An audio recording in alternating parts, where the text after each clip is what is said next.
What's up, guys? It is Jack and Jeff from AchievementHunter.com. Jeff, today we are doing a 5 facts in Gears of War. Yeah, we are. Yeah, so, okay, this game, this is probably one of the, aside from Halo, is probably the most tied to the Xbox 360, or to the Xbox in general, of any sort of other franchise out there, you think? Yeah, no, I think that would be definitely appropriate to say. Yeah. This is Clifford Blazinski's epic title.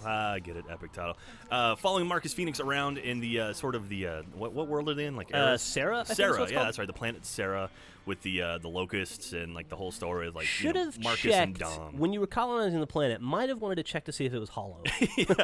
Gonna like knock on the ground, see if you get an echo some back. Seismograph readings, or just look for hollow spots. But yeah, so this is the distant future, and shit's going crazy, and so Marcus Phoenix, the big hulking, brooding dude, and voiced by not Joe DiMaggio. What's his name? The guy who does Bender. He also does John DiMaggio. John DiMaggio. Okay, I was right. I said Joe. He was a baseball player. Also married to Marilyn Monroe. Almost said Marilyn Manson. That's a whole other. Joe DiMaggio and Marilyn Manson would be a hell of a couple. That would be. Yeah. There'd be some great photos from that. But anyway, you know what's weird about that? What's that? Nah, nothing. All right. Nothing at all is weird about Joe DiMaggio. I'm not going to follow that, yeah. Anyway, so let's go over some 5 facts here, Jeff. All right, number 1. Gears of War started off as a vehicle-based warfare game set in the Unreal universe called Unreal Warfare. However, development problems delayed the completion of the game. Around that time, the Unreal Engine 3 was being developed, and Epic chose to move the game to the newer engine. During the transition, Epic realized how different this game was in comparison to the other Unreal games, which led to the game eventually becoming the first Gears of War. That would have been a very different game, that's for sure. Absolutely, man. Like, I can't even imagine that as like a vehicle-based game. Like, there's barely any vehicles in the game at all. By the way, if Epic wants to give us a vehicle-based warfare game, I would certainly be willing to check it out. That would be pretty badass, I think. Maybe you could call it Wheels of War. Hey, you see what I did there? Well, or you could call it Gear Shift of War. That's for it. Fourth Gear of War. All right, number 2. The game takes place on Sarah, a planet consumed by past and present wars. Spelled backwards, Sarah becomes Eris, or Ares, or I don't know how you pronounce Eris, the Greek god of war, which is fitting for the series. That is fitting for the series. Eris, yeah. So you think... what a coincidence. Yeah. You think that's... What are the odds? Yeah, what are the odds of that actually happening? I'm guessing pretty good. All right, originally, Epic planned on allowing players to choose the gender of Marcus's partner. A male choice would have led to Dom, while a female choice would have led to Dominique.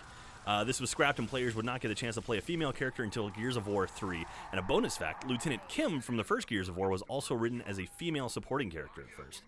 That's kind of cool. Yeah, we don't see a lot of females in the Gears of War universe. Yeah, it's weird. I wonder why it took till Gears 3 to make that happen. I don't know, but you got to play as the blonde chick, and then you play as who's the one? I got to be honest with you. I think I would rather stare at Dominique for 8 to 10 hours than Dom. No, there's nothing wrong with Dom. He's a good-looking dude, but yeah. I mean, especially since you're playing a third-person shooter, you're always gonna have that sort of camera angle. It's like, what kind of ass do you want to look at? Do you want to look at big brooding Marcus Phoenix man ass, or slender beautiful woman ass? That came across as really creepy. I'm sure. Answer that. But anyway, yeah, so that's kind of funny. So you actually didn't get to play as a female until 3rd. You couldn't even play in multiplayer as a female? If it were possible for video game characters to get restraining orders, I would not want to be you. Oh, thank God it's not possible. Hey, moving on. Epic had originally planned on calling the locusts Geists, or Geist. However, Epic had to make a change due to a Nintendo game of the same name. So I didn't know there was a Nintendo game called Geist. I did not know that either. Huh. Anyway. It was awful. I hear it was really good. Ray says it was fantastic. All right, and last but not least, the famous chainsaw gun was almost cut from the game due to creative differences between Epic and Microsoft.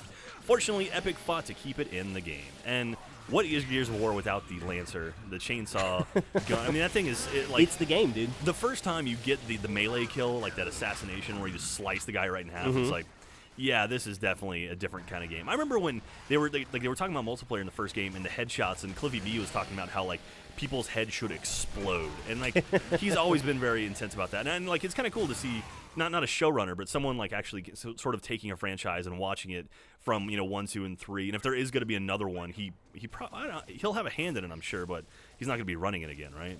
From when he stepped down at Epic, right? Yeah, he moved on to do other things. Yeah, so explore new ventures. Well, I mean, I respect that. Kind of moving on, see what else you can do. And it's if Cliffy B is going to be making other games, I'm definitely going to be following him. But as long as Epic keeps making games, I'll be following those as well. So it sounds like we have twice the people to follow now. Yes, we have so many people to follow. Speaking of follow, hey, where's that blonde chick? No, That's terrible. Hey, all right, so that's 5 facts for Gears of War. Make sure to, I mean, you've played this game. Of course you've played this game. Everyone's Absolutely. played this game. And it's got one of the cooler sort of stories that, carries across from the first, it's a big arc across all the characters. And, like, Dom, like, there's a really strong side story for Dom. And, All the strong side stories for Carmine as well. yeah, the Carmine boys. But anyway, yeah, so there you go. That's 5 facts in Gears of War, and we'll see you next time for even more.